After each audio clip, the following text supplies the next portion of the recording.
Olá, tudo bem? Eu sou a Janaína Barros, apresentadora do Giro Econômico, e hoje nós vamos falar sobre as mudanças financeiras que a pandemia trouxe para todos nós brasileiros.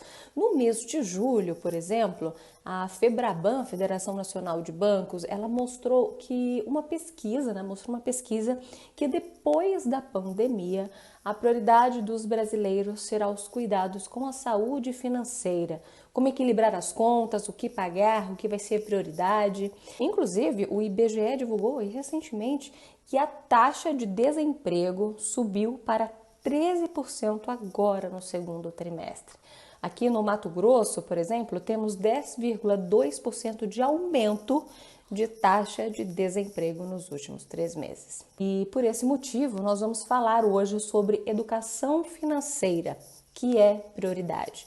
E convidamos a Luciana Iquedo, assessora de investimentos e fundadora da Iquedo Investimentos, para conversar aí sobre este assunto com a gente. Tudo bem, Luciana? Bem-vinda. Olá, muito obrigada pelo convite. É um prazer estar aqui para falar sobre esse tema tão relevante para todas as famílias e que na pandemia ganhou especial destaque, Janaína.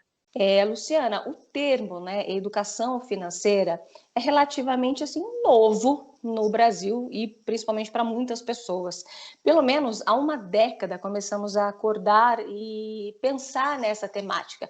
Mas para quem nunca ouviu o termo, eu sou uma dessas pessoas, explica para a gente, por favor, e o que será e o que seria essa tal educação financeira e como ela faz parte das nossas vidas hoje, principalmente.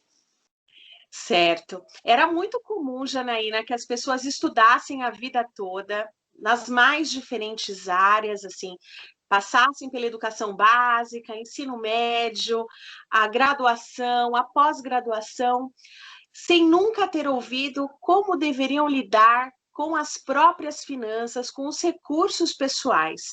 Não era um tema tratado e abordado. E aí a gente tem aí gerações inteiras que se formaram sem que houvesse ali uma preparação para isso. E no momento que as pessoas começavam a se dedicar ao mercado de trabalho, a ter ali os seus próprios recursos para gerirem, elas não estavam preparadas. Então, a educação financeira que justamente trata de como nos relacionar com o dinheiro de forma pessoal, como cada um de nós pode cuidar melhor do seu próprio orçamento, das suas finanças, ter uma noção de investimentos, de endividamento, tudo isso veio para contribuir para que, no fundo, tenhamos todos mais qualidade de vida. Educação financeira é para todo mundo? Sim, esse ponto é excelente, Janaína, porque realmente a gente, desde pequenininho, a gente é treinado para o consumo. Então, muitas vezes, até ali, as pessoas que são preocupadas com a educação financeira dos filhos, pense no cofrinho, naquele famoso porquinho para se colocar moedas. Muitos treinam assim, você guarda todas essas moedas, depois você pega tudo, leva numa loja e gasta, e começa o processo de novo. E aí, sem perceber, esse ciclo ele começa a ser repetido. A gente aprendeu assim. E aí, quando se começa a trabalhar, você pega ali o primeiro salário e gasta todo consumindo.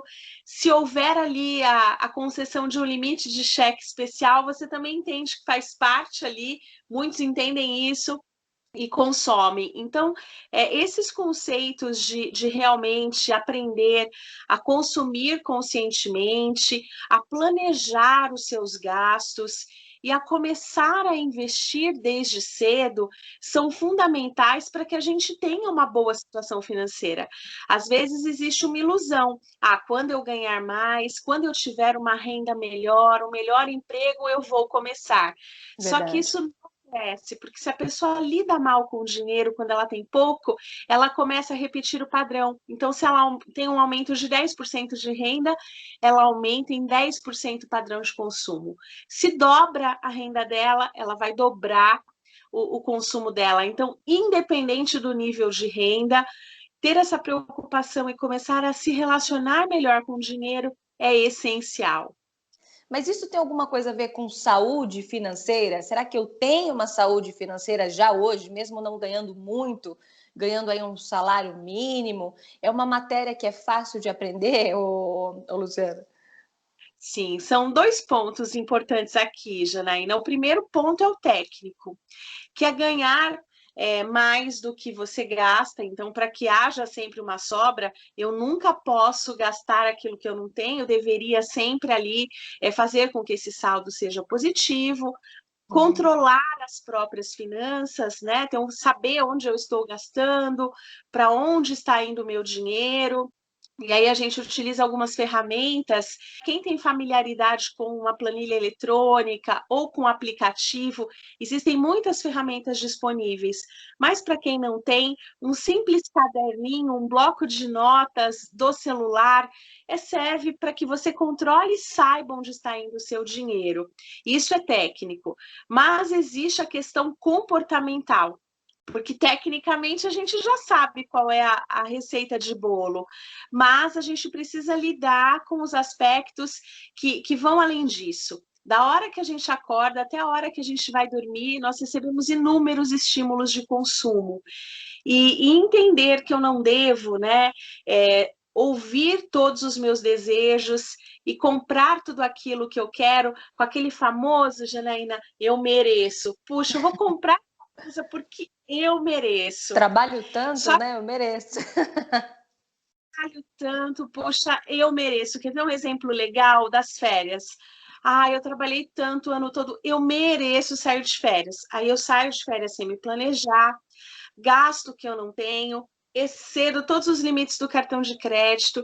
E aí, quando eu retorno, ao invés de eu estar me sentindo melhor, relaxado, aquilo se torna um verdadeiro estresse, porque chega junto aí o retorno ao trabalho e a fatura do cartão de crédito que causa aquele tremor no coração, né?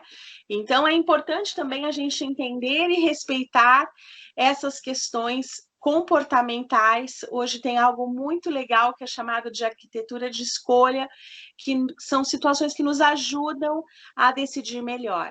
E na sua avaliação, Luciana, o que você acha da educação financeira dos brasileiros, né? Qual é aí o principal problema da gente? A pandemia ela vai de fato mudar essa nossa questão de avaliar melhor de como usar o nosso dinheiro? Sim, são dois pontos importantes aqui, né? O primeiro ponto é o descontrole. Então, muitas pessoas não sabem quanto gastam e sequer sabem quanto ganham. Então, quando você trata desse tema, muitos falam aproximadamente. Ah, eu ganho aproximadamente X e Uhum. gasto aproximadamente Y. Então, operam no modo automático. E hoje, com a facilidade das contas bancárias eletrônicas, o dinheiro entra ali, tudo em débito automático, sai dali e não se presta muita atenção exatamente qual é o valor da energia elétrica, do consumo de gás, da água, do supermercado. E a pandemia trouxe isso de bom, né? Porque quando eu consumo mal, mas não fico em casa, aquela situação de desperdício, de não prestar muita atenção nas lâmpadas que estão acesas, o banho mais demorado, acaba impactando pouco, porque você fica pouco tempo tendo essas atitudes. Mas neste momento em que a maioria das pessoas passaram muito tempo em casa, as crianças sem aula, muita gente trabalhando em home office, o mau hábito ficou muito evidenciado. E o segundo ponto, Janaína, é a questão da ausência de uma reserva de emergência. Então, as pessoas consumiam tudo que ganhavam e se endividavam. Luciana, para a gente terminar, né? Eu sei que o pessoal de casa gosta um pouquinho de ter uma dica do que fazer, né? E de como melhorar a educação financeira. Sim, o importante é envolver todos da família nesse objetivo. Então, tratar dinheiro de uma forma mais aberta, em que a gente coloca esse tema na mesa e traz todo mundo para a conversa, é muito importante, porque muitas vezes a realidade financeira muda e os pais têm receio de contar para o filho que não é possível.